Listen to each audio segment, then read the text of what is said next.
Good day everyone. This topic is about dangerous cargos. Dangerous cargos are substances that can pose a risk to health, safety, property, or the environment.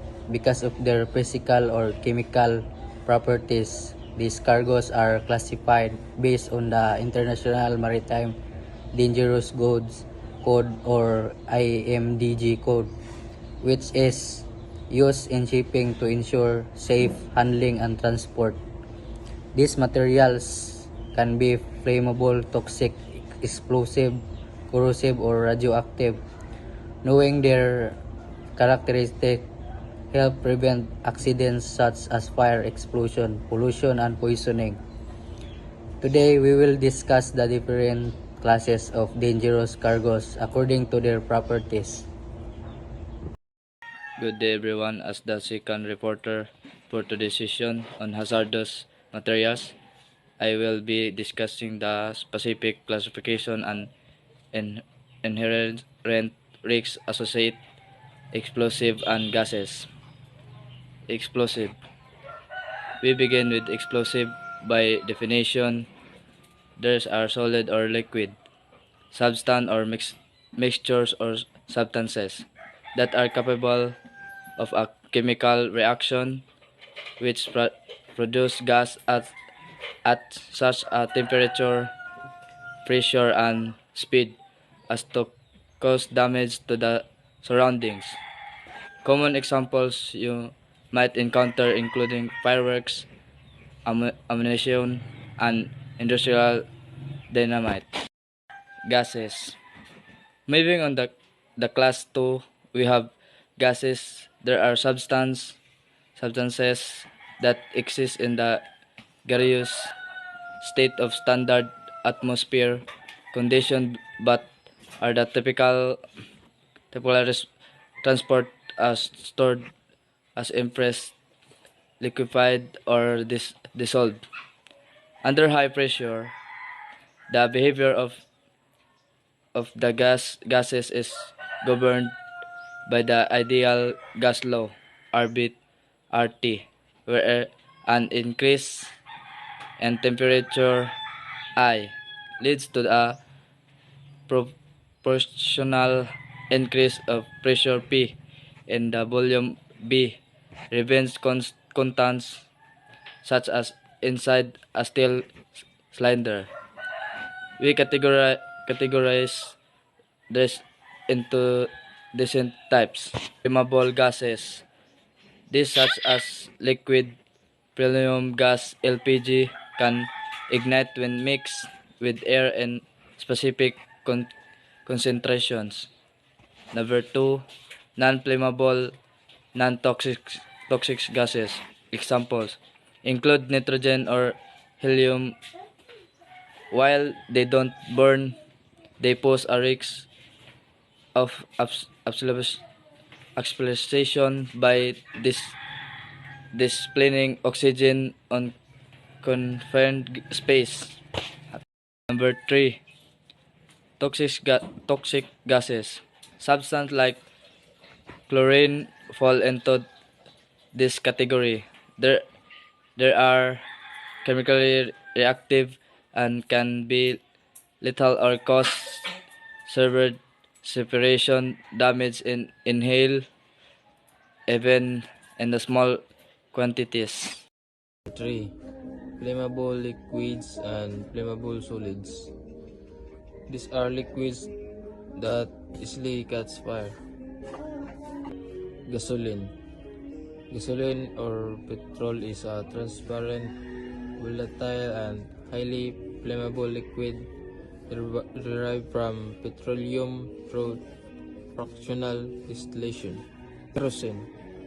A flammable colorless or pale yellow hydrocarbon liquid derived from petroleum distillation, commonly used as fuel for heating, cooking, jet engines, and as a solvent. Alcohol, especially ethanol, is a psychoactive drug and central nervous system created by fermenting sugars in grains fruits, or vegetables. Type of flammable vapors. Flammable liquids such as gasoline, paint, thinner, and acetone. The low flash point oxidates a liquid is highly volatile and dangerous as it releases sufficient inevitable vapors to catch fire, and below 100% 38 degrees Celsius. These liquids such as gasoline are hazardous. Spontaneous combustion of bulk cargo, coal, cotton, fish meal, chemical reaction from incompatible substances, and increasingly thermal runaway in lithium-ion batteries and electric vehicles. Oxidizing substance toxic and infection cargo. This substance release oxygen and help other materials burn. Example, ammonium nitrates, hydrogen peroxide.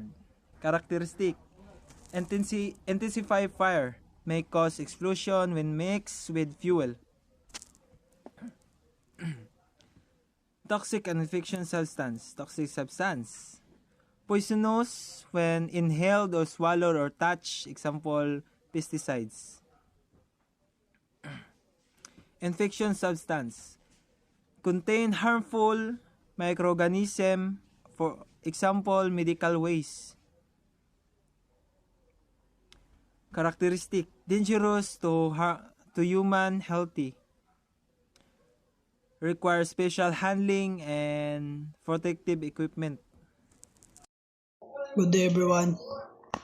As a last reporter, my topic is radioactive, corrosive, and malicious conclusion. Conclusion. Radioactive materials. These emit radiation that is harmful to living things. Example, uranium. Uranium is radioactive nuclear fuel that emits harmful radiation. Next, medical isotopes used in hospitals but required shielding to prevent radiation exposure.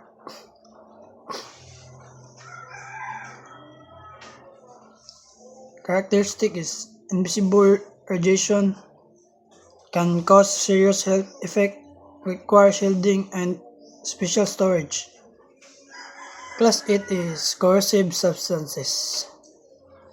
And here's the example. Sulfuric acid, strong acid that causes burns and corrodes metals. And hydrochloric acid, corrosive liquid that produce harmful fumes and damage materials.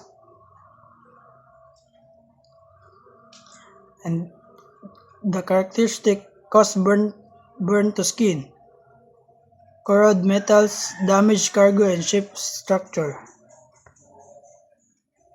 And the class 9, miscellaneous dangerous goods. There are substances that present other types of hazards. Example, lithium batteries.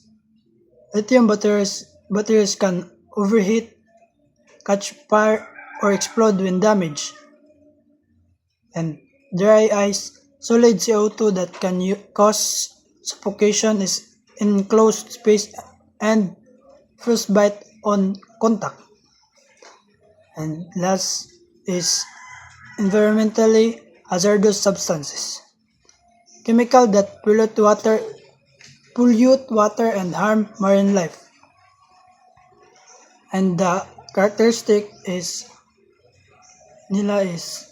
various danger not included in other classes.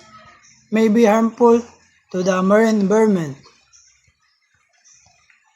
And conclusion, to summarize the report, dangerous cargo are classified according to their properties such as explosive, flammable, toxic, corrosive, radioactive, and oxidizing.